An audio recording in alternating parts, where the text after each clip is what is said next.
This summer we passed through the Discovery Islands on our way to the Broughton Archipelago.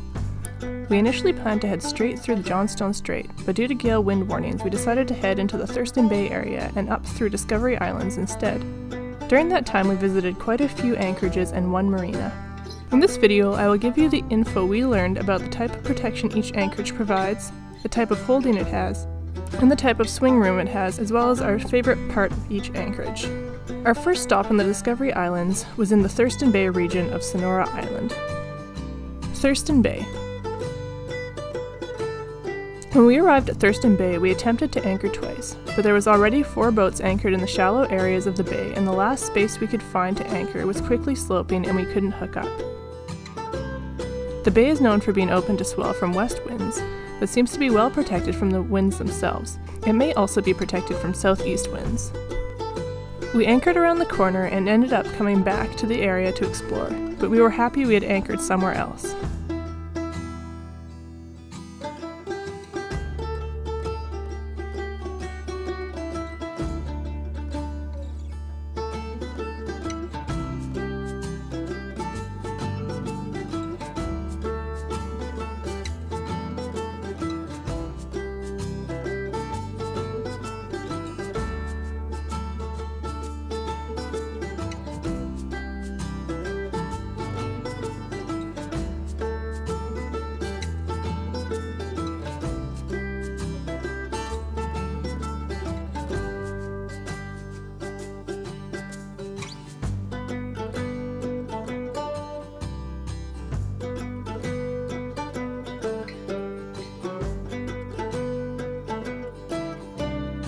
Hanfield Bay. Right around the corner from Thurston Bay is a protected little bay called Hanfield Bay. This small bay has great mud holding but only room for about 3 boats, even with stern tying. The bay is protected from northwest winds and potentially southeast winds as well. Although this bay looks shallow, it still had 16 to 18 feet below our keel at low tide going in and out of the bay, as well as in most of the bay.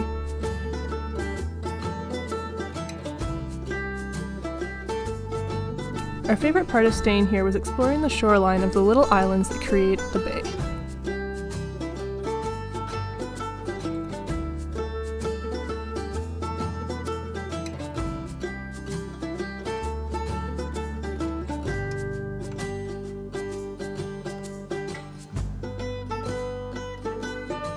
Chameleon Bay. At the end of the water area here, there is a bay known as Chameleon Bay. We did not anchor here, but we have friends that did, and it has great mud holding. However, it does not have great protection from northwest winds, although it does have good protection from southeast winds. We explored the area by dinghy and enjoyed combing the beaches and wandering through the forest. There is room in the anchorage for at least 4 boats before the bay gets too deep.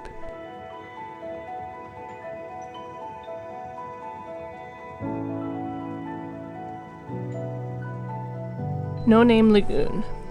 On the Thurston Bay side of the spit of land that creates Hanfield Bay is a little lagoon called Name Lagoon. We spent a few days in the lagoon, which was much shallower than the charts had said. It is definitely recommended to go in at high tide. The bay can hold probably 5 to 6 boats, has great mud holding and protection from most winds.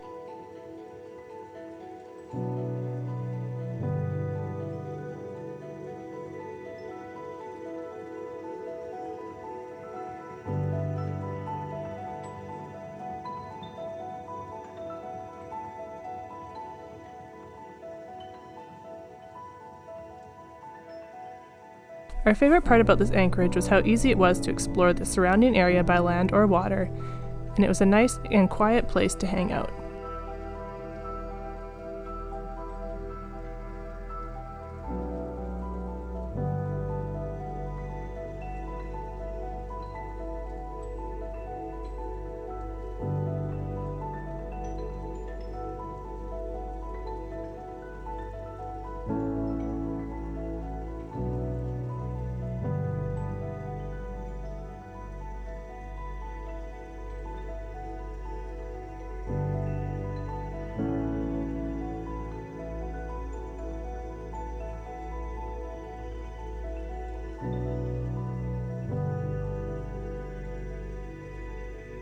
Cordero Islands.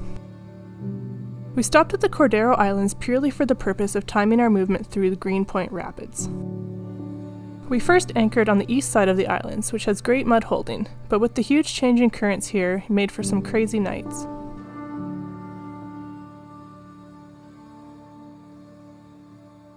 So it's 10 to 12 now, which is like 2 hours after slack current, and the current is already running, 5.5 knots, 6 knots? So we took Max to shore on the little island beside us, and just as we were about to jump back in the dinghy, we look over at the boat. It's running 6 right now. Yeah. We look back over at the boat, and as we get our eyes on it, it does a 180 and points the complete opposite direction within like 3 or 4 seconds. Like, it just whipped around. So we're like, oh crap, get back to the boat, just in case we were dragging. Doesn't seem like we are. We're doing pretty good, but so we're doing okay. But it was just weird. It was like there was no current in here, and then all of a sudden there was like the full current running through here.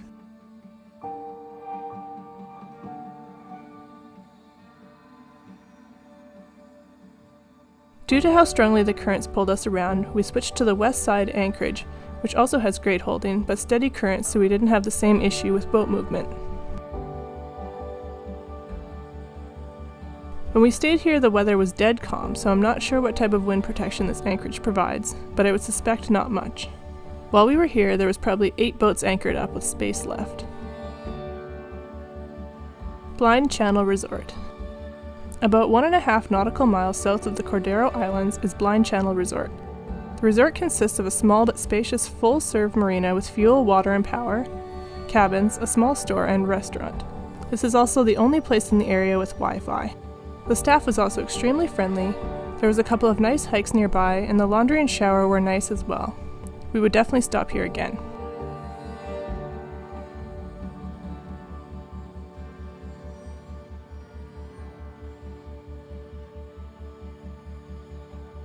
Thanks for joining us through this Anchorage review. Have you stayed in any of these anchorages? What was your experience? Let us know in the comments below. It's also worth noting that there was no cell service at any of these anchorages. Blind Channel Resort had some Wi-Fi, and there was a tiny bit of cell service outside of Hanfield Bay a ways, but that was it for this area.